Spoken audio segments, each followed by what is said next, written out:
Welcome to the beginner practice. I'm going to start sitting on the chair today so that those of you that wish to sit on a chair or need to sit on this type of height in order to have your thighs parallel to the floor and your shins down, sitting up on a chair to start the practice also just allows you not to have a kind of strain or stress on your knee or hips or any of the joints if that's where your body is now. Now, anyone who can sit cross-legged on the floor, go ahead and do that. And we did that in our last session, and you can continue with that. Now, whether you're seated on the floor or on a chair, I want you to bring your hands to the sides of your hips. So you can go ahead and you can either cup shape your fingers and bring them onto the chair seat or stool or whatever it is that you're sitting on, or you can bring your hands on top of your blankets or bolster or floor, whatever is underneath you. Now, press down through your thumbs and fingers, and as you press downward, stretch and lift your trunk upward. And then don't do that. And I'll show from the side. So in your process of pressing downward, we should get some length coming. So instead of sitting down and having the abdomen sink and your buttock drop back, you want to press down in such a way that you lift upward and particularly get some lift coming right here at the top of the buttock and right up through your lower back. So in no way should your lower back push forward or backward. You want to lift upward. Your arms are helping you do that.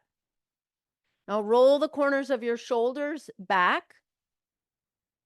And if you want to, just increase or understand that direction, again, if you drop them or your hands are forward on your thighs, for most of us, that moves the shoulder forward. And much of what we do throughout the day, the arms are in front of us. So here, when you take your hands behind, it's not only to support and kind of bring a scaffolding to your back, it's so that you can work on this direction of the shoulders going up and back. And that will create a more optimal condition in your upper back. So go ahead and do that now. Get a little taller, get a little longer. Keep your head in the center and look forward, right out in front of you at your own eye level. And now we're going to transfer the support the arms are giving to the back. We're going to transfer that support onto the muscles themselves so that your upper back muscles remain inward and upward. And you can release your hands and bring your palms toward your chest. So what are the upper back muscles that are moving inward? So behind those ribs, you take the skin on your back, the muscles on your back forward toward your palms now. And as you roll the shoulder bones back, descend your upper arm bones, descend the skin on your back. Just feel that there's a direction of the skin moving downward from the top of the shoulders toward the waistline. Now lift your waistline upward.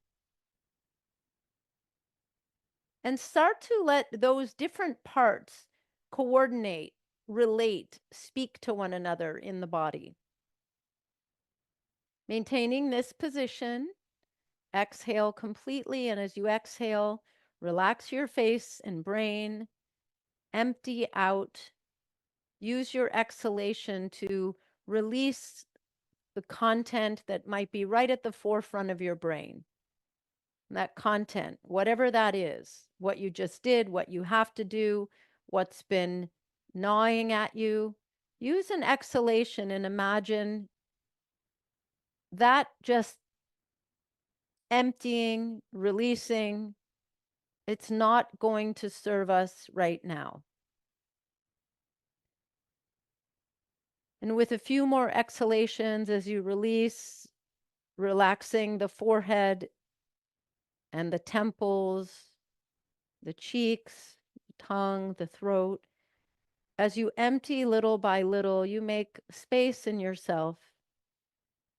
And as we inhale now, maybe that breath is coming a little bit deeper. We'll chant Om 3 times, and Om is a sound, it's a syllable, it's a mantra that literally attunes us to a vibration of wholeness, fullness, and it connects us to the benefits of these practices.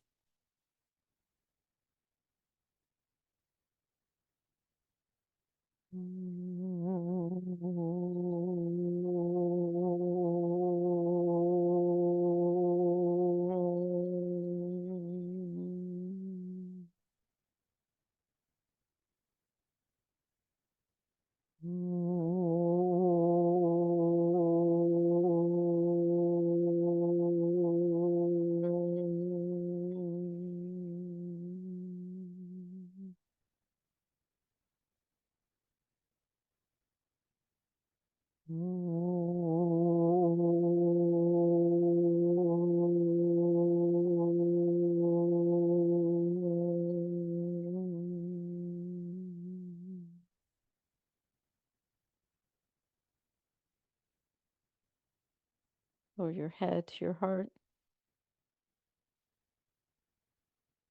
Rest your hands on your thighs and raise your head up. And open your eyes. Okay. Now, if you're seated on the floor, you're going to release the cross of your legs and come to standing. Those of us that are in the chairs, the same. Let's go ahead and stand up and move your chair off to the side. You won't need that now.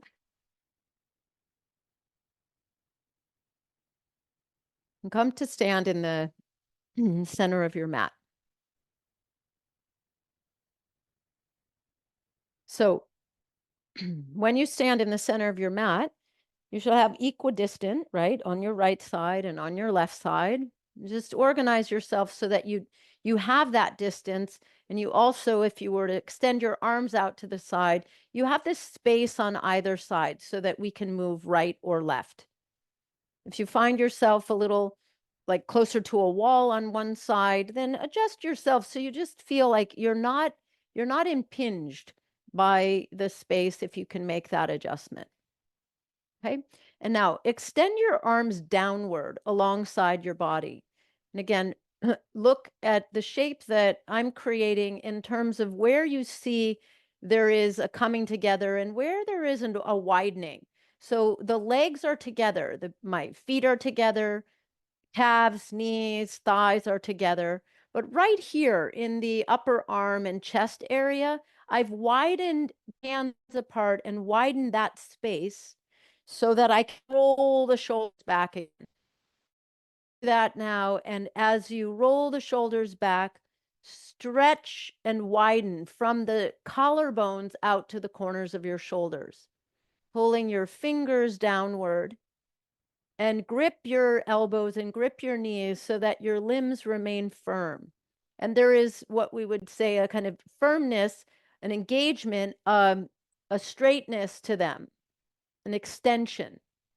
Okay. Now raise your arms up a little bit more. And as you raise your arms up a little bit more, once again, widen that distance in the collarbones. So it's not just that you're taking your hands wider, but spread your collarbones, spread your chest. And then go ahead and take them up a little bit higher. So I'm not quite, and I have these lines I'm seeing in the studio on the wall behind me. I'm not quite parallel to the floor, but I'm gradually lifting, and then you can lift a little bit more until there is an extension here out to the side from the right arm to the right and the left arm stretching to the left so that the palm and wrist are facing downward. So go ahead and lift up a little higher with your arms so that the bottom of your chest lifts. Okay, and then exhale, release your arms to your side, and notice as you lower them, if you have that kind of tingly sensation, if there feels like there's a little bit more space in your armpit and in your chest. Okay. And now, once again, inhale. This time, go all the way out to the side and come up.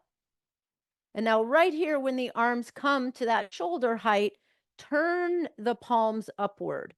So you're going to open the palm, open the wrist, and extend your arms out to the sides.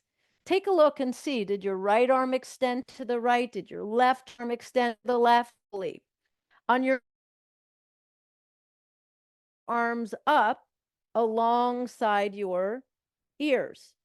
Now, when you do this, you can also have the hands a little bit wider apart from each other so that you can fully bend your elbows and give your shoulders a little bit more space. And now on your exhalation, come down, keeping the palms up, the wrists turned upward toward the ceiling. And then right about here, start to change that. Palms forward, spin the palms downward, re-extend from the center of your sternum outward to your fingers, and then release your arms down to the side. So in our last session, we raised the arms up. We raised the arms up this way to give us a vertical extension. So I want you to do that once again today. As you do this practice, take your arms forward, right? Stretch your thumb. So as you do it right now, what happens when you raise your arms upward from the front to go up? Pull yourself up, get longer, extend further, look up, stretch up through your fingertips. See if one hand is reaching more than the other. Just encourage the hand that might be a little lower to go up high. Bring your head back to the center. And now bring your arms forward, stretching your fingers, the tips of your fingers, and then take your arms all the way down so your palms face the sides of your legs and roll the shoulders backward. Okay?